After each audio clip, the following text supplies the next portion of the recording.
ugu yaraan 5 dukaan ayaa la gubay halka tobaneeye kale lagu boobay deegaanka Holofbag ee magaalada Cape Town dalka Koonfur Afrika.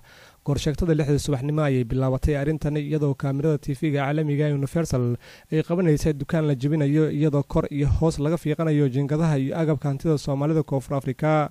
inkastoo ay aad noogu adkeed in dhex galno dadkana u soo jeestay inay xasuuqaan hantida muwaadiniinta Soomaaliyeed ayaa haddana waxaan aad iskugu daynay inaan ugu yaraan muuqaalo rasmi ah u soo gudbino daawadayaasha TV-ga caalamiga Universal oo kala jooga adduunka dacaladiisa oo mar walba u soo yeeri jirtay boob ayaa loo geystay hantida Soomaaliyeed ee ku sugan Koonfur Afrika. dadkan aad arkaysaan hadda waxay ku mashquulsan yihiin dhulka dhigaan dukaan muwaadin Soomaaliyeed oo lafiisa kala baxay waxayna qaadanayaan wixii gacantooda soo gala.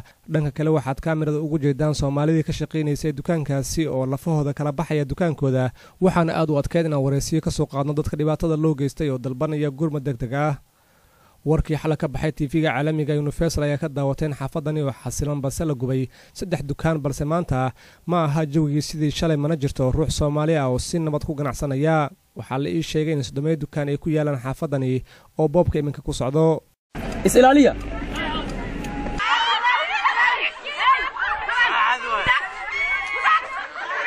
halkani waa shalay waxaan taagnayn iyada oo nabad ah oo Soomaalidii halkan deganeed ay ahayd ayagoo ganacsanaya.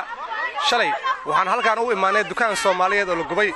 iminka waxaad arkaysaan burbur xoogan oo dukaankani ka muuqda iyadoo shalay aan halkan ugu imaanay iyadoo badqabta. maxamed deeq musan nuur Universal TV South Africa.